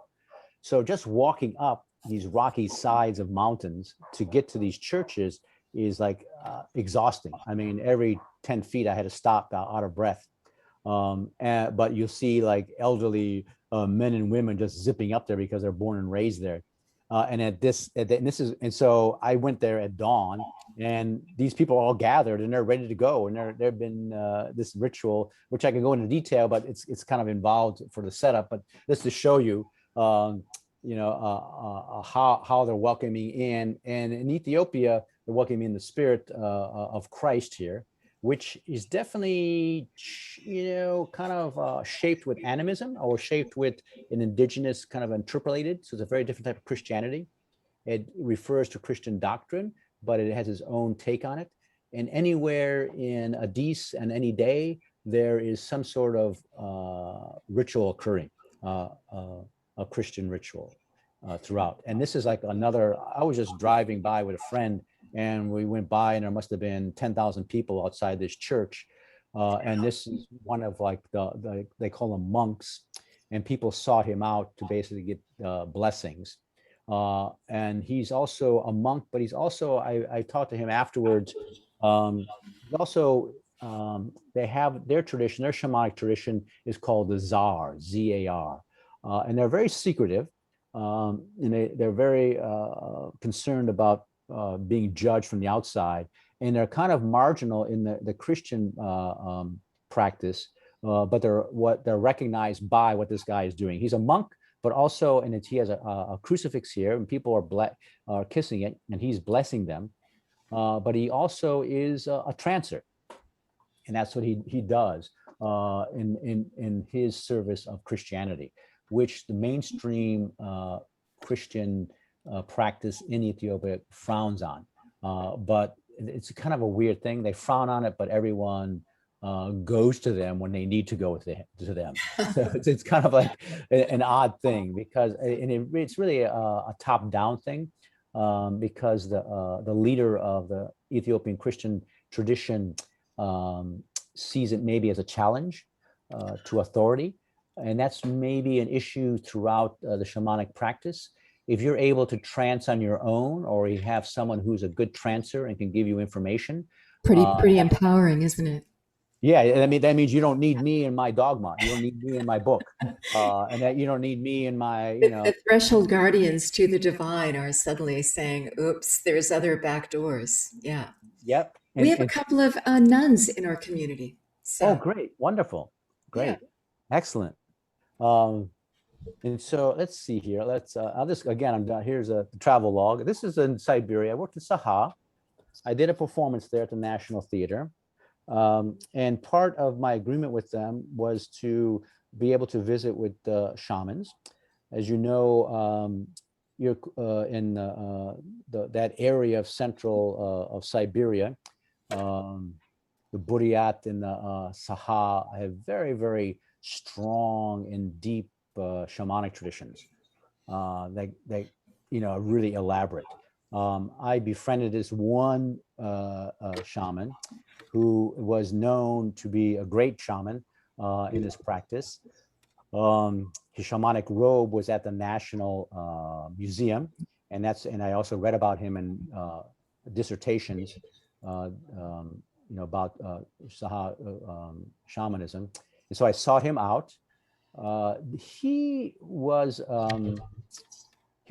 like maybe 7-8 hours on really bad road to get to him. And then when we arrived with my translator, because there's no phone, this is like in 93, so no phone. And so she goes in and she comes out saying that he's not a shaman, he won't see me. And I go, wait a minute. I mean, I know he's a shaman, or because I read a great deal about him. And you spent a lot of time on the road to get there. Yeah, and it's like, I don't know what's going on. So I go, okay, can you go back in and just say that I brought him a gift, which I usually do. I bring something, food or whatever, and that I came a long way, and that all I want are if I could speak just to meet him and spend 20 minutes with him. That's all I request. And so she went back in, and she didn't really want to do it because I guess he was really adamant about not seeing anybody. Came back out and said, okay, you can come in, it's 20 minutes, and you cannot ask any questions about shamanism. I go, okay, that's the condition. So I went in and I shook his hand, and his hand was like, I mean, the best way to describe it is like part of a tree. I mean, we're in the forest. It was beautiful. I mean, you just feel the energy from this man, his life. And I asked him how he was through translation. He goes, my soul is gone and I'm waiting to die. I go, now I know why he says he's not a shaman. Because that dissertation, here's an argument for due diligence.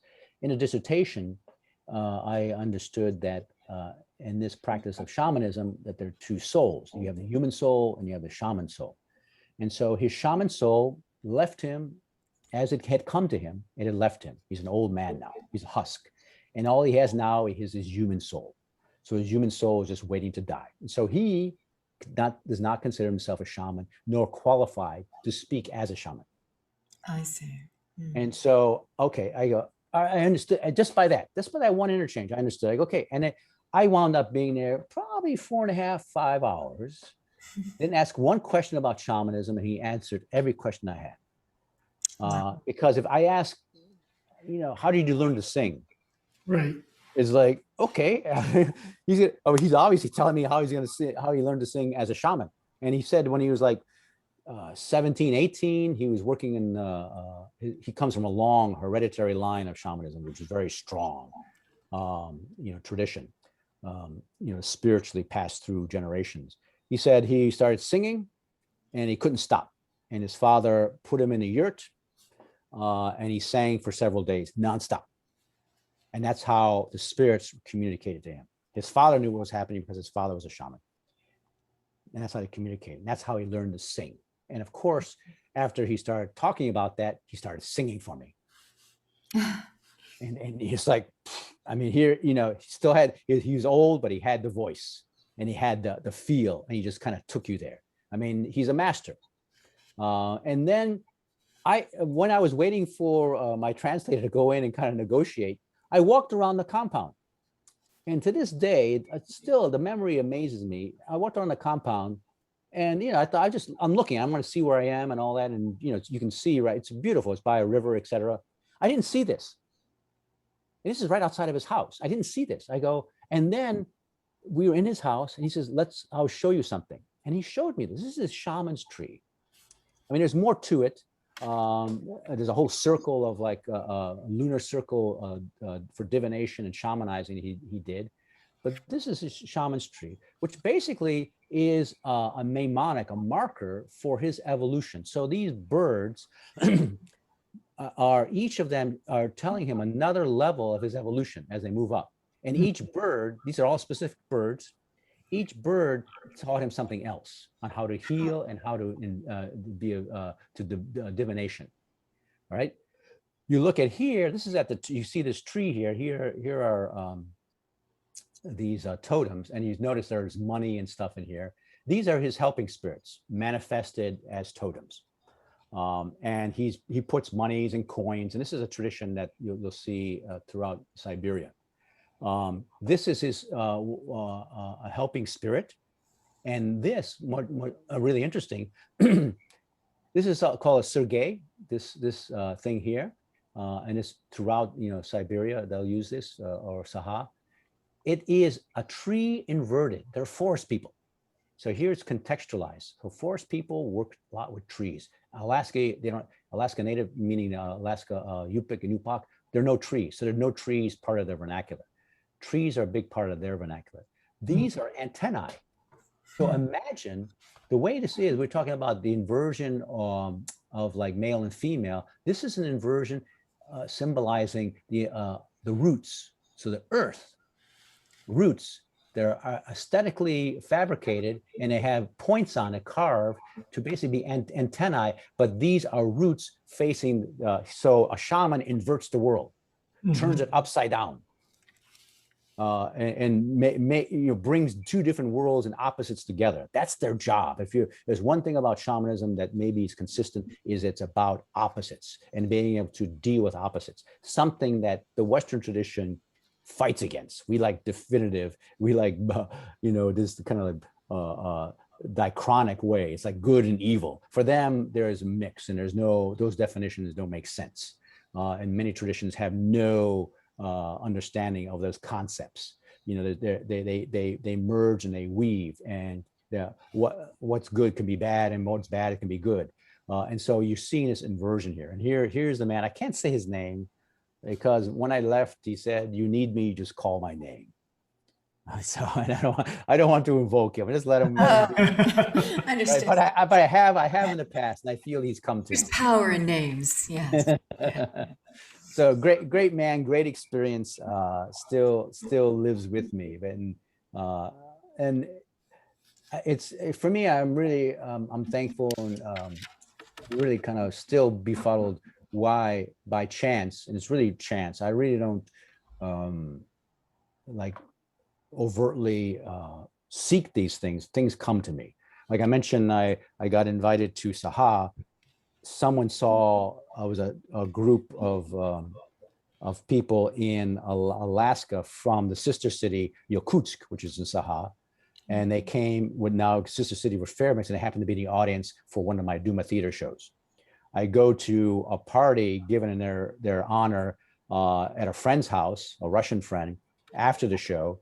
I walk in the door, it's like 30 below zero. I walk in the door and this short guy with a monobrow just embraces me. And he's talking to me in Russian. And I go, told my friend Anatoly, I go, Anatoly, what is he saying? And he goes, the production, the performance he saw was the performance of his people. He's inviting you to Saha. And he, I found out, was a shaman. He was like part of their cultural group. And so that's how I got invited to Saha, which is has been declared, when I was there, was declared the national religion, the Republic of Saha's national religion. They actually have a school there for shamans. Oh my, wow. Yeah. So it's interesting. I mean, and he was part of this school and getting it set up and stuff like that.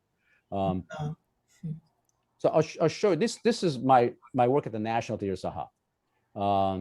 This man, his father was a shaman. He was not, but we interpolated the shamanic practice. It's a gift. The drum. These drums are very, very strong. They're horsehide. They have a certain type of horse there, and when you beat the drum, you ride the horse through the sky. And so this is a scene. It's a theatrical scene. This is a shot from a rehearsal. We tranced heavily for the show, and they were so accepting and open to the trance because it's deep within their tradition. So here they're enacting their trances, each individually, all the simultaneous. They're doing individual trances, and then we're seeing how biophysically they interact and overlap. So it's a very different kind of technique I want to explore. And they saw that even though I tranced individually, and I'm going through like sequentially my trances, what happens is and then all of a sudden I find relevance and interaction with someone else's trance. And so from that, me taking notes and observing and videotaping, reviewing, it's like we essentially devised a performance with them. This is in concert with them, and we evolved this performance. It was loosely based on a Saha mythology, but how it's articulated, because mythology is just, it's spoken word, how it's articulated, how it's envisioned is up to us. How it's envisioned is all tranced. All right. This is a woman who basically wants to die. So she came, not that we intended it, she came to represent the spirit of Saha, which is female. And they're very much, they're not matrilineal, but they're definitely female leaning. All right. And then how these in the original story are her cows, right? Because they're herders, and how they refuse to let her die. And then she's given a daughter who's a flower, Saha, and the flower of Saha, which is called Sardana, which is this beautiful flower that only grows in the woods and unexpectedly and individually. And so in a sense, it's about the rebirth of Saha. We're talking 93. They were recently declared an independent republic, freed from Russia, which they had been Sovietized and brutally missionized, not missionized, but I guess during the Tsarist era, they were missionized, but colonized. And so they were just regaining the past. So it was illegal to do. I mentioned the man earlier, the shaman earlier, his father was killed during one of Stalin's purges. So they're definite deep scars. And in here, the male is essentially, this is a cleansing. So in the mythology, he's put on the side of a rock, a mountain rock, and he's purged by weeks of rain and thunder and the elements, and then how the others are part of the purgation and the cleansing.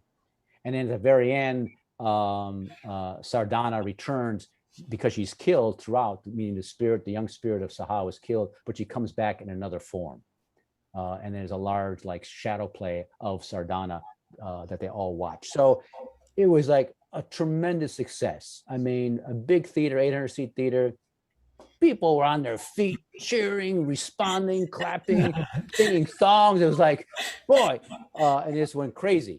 So it was, and it's what we devised it together. I basically, I'm a director. I know theater. I know how to make images, etc. But it has to be in concert with the people I'm working with. It has to be, it's shared. And part of it is to train them and to enable them, because a lot of them are insecure about who they are and their own tradition. I sought tradition bearers, something the National Theater never did, because a lot of people were trained in Western style theater, Stanislavski, et cetera. I brought in local healers to work with them. And they're like, yes, we've heard about these people, musicians and stuff. It's like, and I go, you're in Sahara. Why, how come you're not doing this? So, I mean, and because I'm an outsider, that I can do that. I can say things. In fact, towards the end, because it is critical of the Russian Soviet era, towards the end, before we opened, they started changing stuff. They started started muting, some of the edgier stuff. And I go, what's going on? I mean, you guys wanted to say this. This is what you felt. And why are you bringing it down? He says, well, you are leaving. We live here and we will feel repercussions because it's a small community. I mean, there are only like maybe 800,000 Saha people. I go, and in Russia, they have this thing where the director is like a dictator.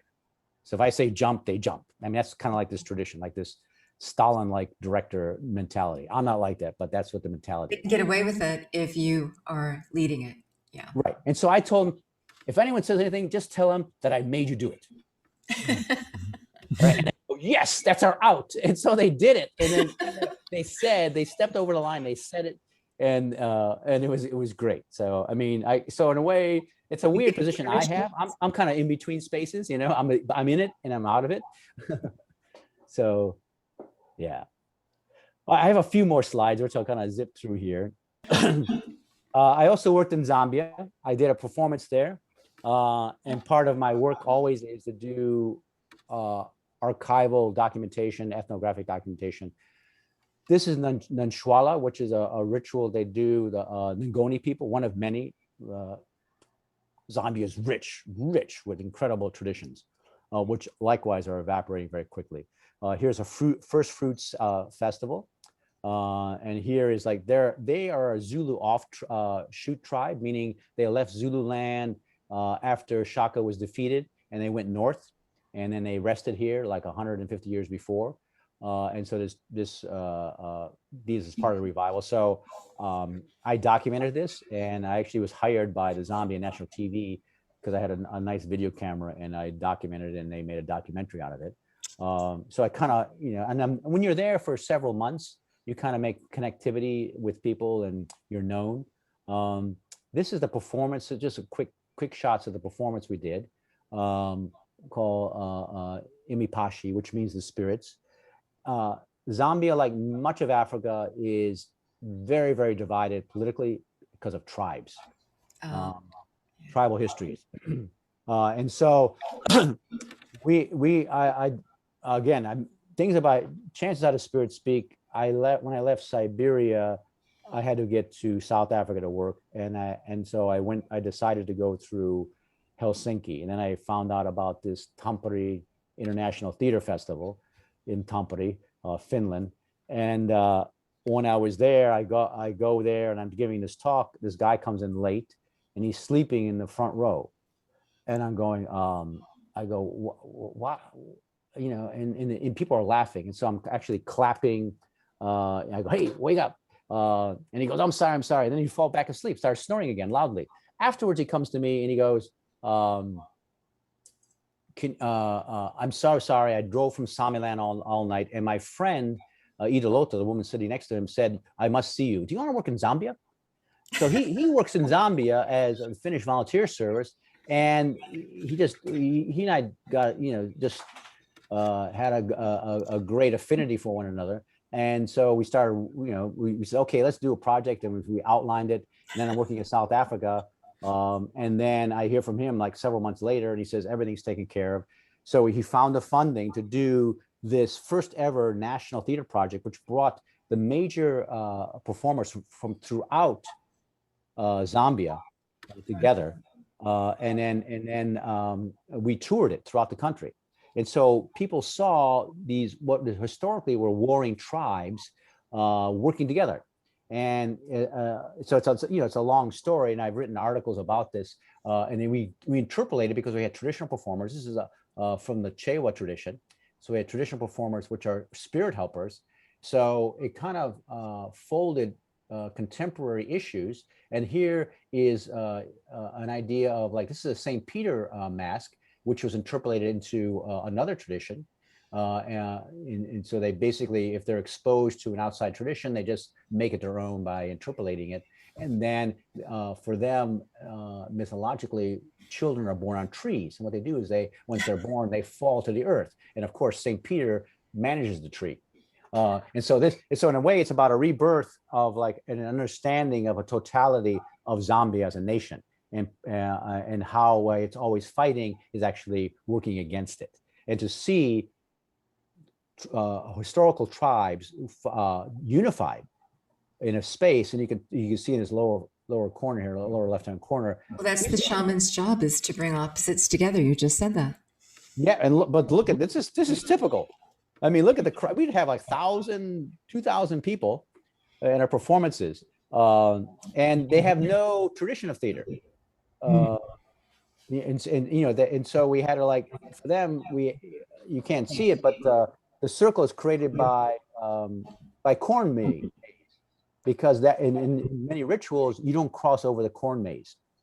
And that, of course, we did trance here, and we use a lot of the corn. What's it called? The corn goddess. I used a great deal in Zambia.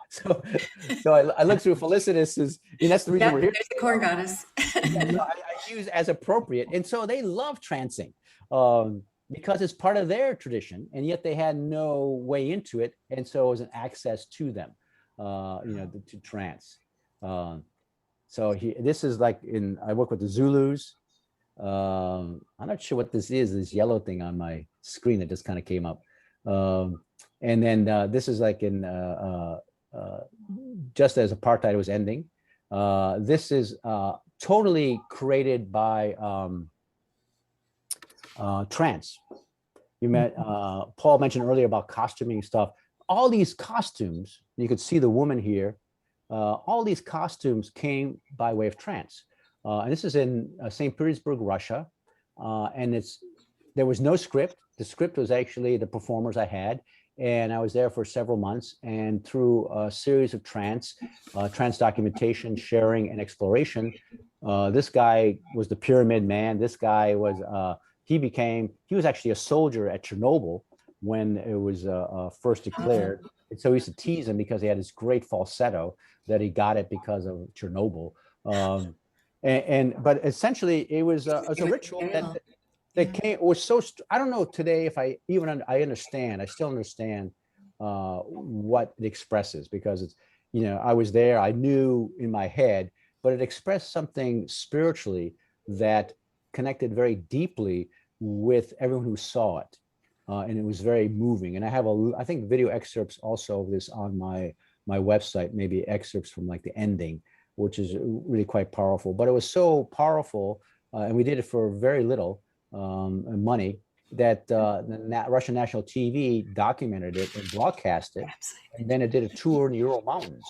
And so they likewise are forest people, but it is basically using the female energy of a revival, and that this young woman basically represented the new and revived Russia, which had been, torn apart by Sovietism, and then how the past and the spirits evoked by way of our trances shaped it. We had no idea what we were going to do.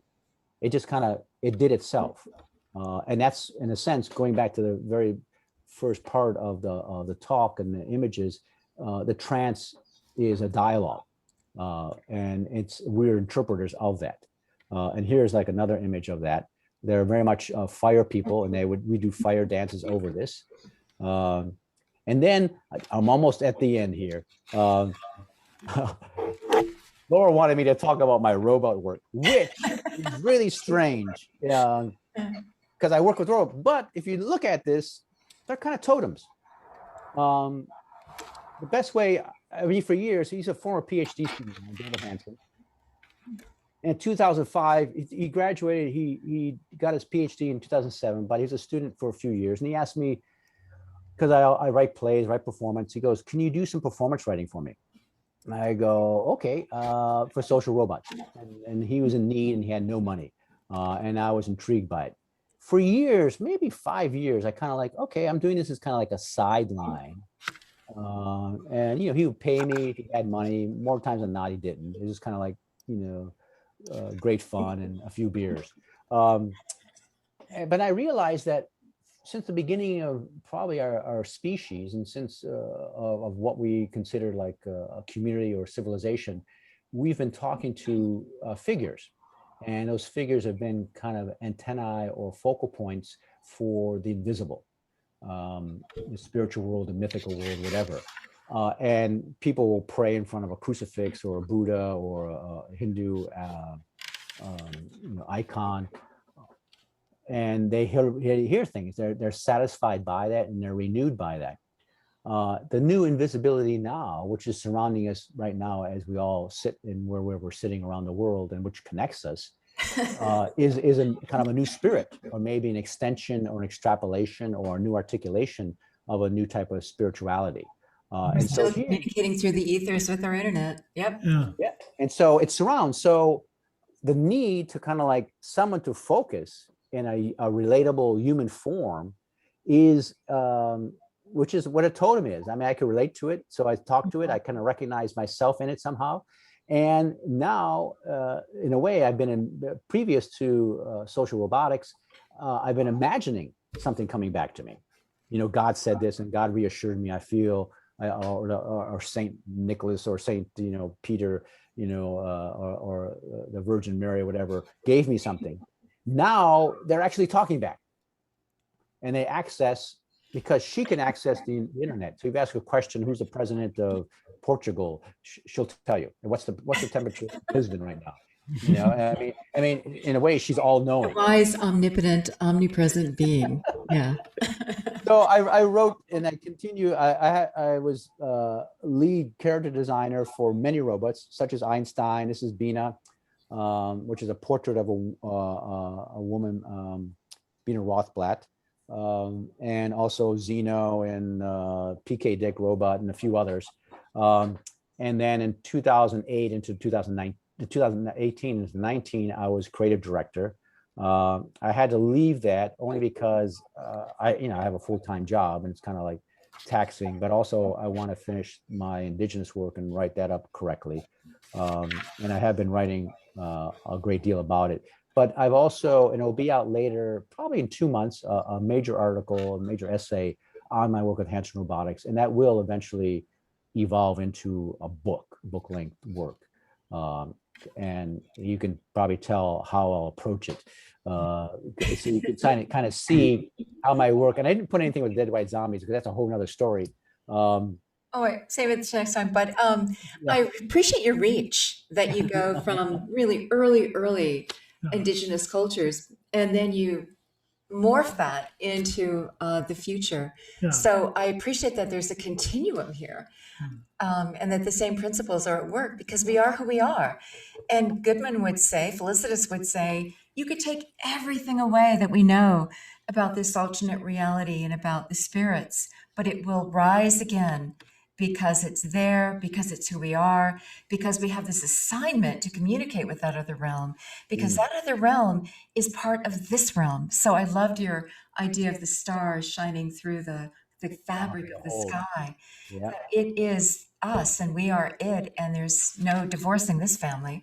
I'm going to close the slideshow because I want to be able to talk See to you you directly again. And, Yeah. Oh, that was brilliant, Thomas. What a career you've had. Congratulations on everything that you've done for us, but also for all the people that you went to be a catalyst for. I don't think I've met anyone with a greater diversity of knowledge and direct experience, having contact with the cultures, and also you approach it with such a nice level of humility and understanding and sensitivity to the sacred of the particular cultures. All of that together makes it for just one of the most fascinating discussions and insights that we've had. And of course, there's no way that we're going to be able to give a proper overview of your work in 2 hours. Your work goes on way beyond that. And we want to have an open invitation whenever you have time. And it sounds like you're traveling the world and doing so much work. But whenever you have time, we'd like to include you in our institute to continue to share some details. Maybe we'll do a specific thing just on Alaska, or just a specific area of research sometime, and continue our discussion with you. And Masks. That would be fun. and I feel like proper for me to speak on behalf of Felicitas, because you said that she was a mentor. And I want to say to you, she's proud. She's very, very proud. The work, what you've done and where you're going with this work and where you're taking it. You know, in the last words of Felicitas that we had from her last newsletter, she just said, you know, what I did in my, I'm summarizing, but what I did in my generation, what I did from my level of understanding was foundational and interesting. However, I'm much more interested to see where this is going to go, how your generation is going to take this work and take it to the next place. And make it scintillating. And make it stimulating, make it available, make it accessible. So and exciting. You're a component of that, a significant component, and we really truly appreciate today's presentation and possibly future discussions as well. Your photography is beautiful, by the way. Oh, thanks. Thank you so much. Yeah. Oh, speaking of photography, I just want to mention just in terms of respect, all the images of Professor Riccio, and not, so I want to make sure that since they don't say copyright on them or anything else, he's traveled the world to gather these photos. They're his property, and we could have gone another 2 hours easily. Well, let's do it another Sunday. Another time, yeah. and we'll pick up where we left off. We truly appreciate it. You know, for those of you that are less familiar with our institute and what we're doing, the Manga Institute continues to offer ecstatic trance postures. We do them twice a week, on advanced on Wednesdays. We have open sessions on Saturdays.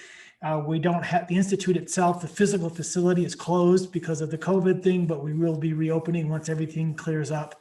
But do stay in touch with us, QueerMongaInstitute.com. Good job. Yeah, so exciting to chat with you today. Yeah. Thank you. And with all of you, thank you all for being here and thanks so much. hanging out with us on a Sunday and Thank you, Thomas. further exploring this world. We'll be in contact. Yeah. All right. Take care, everybody.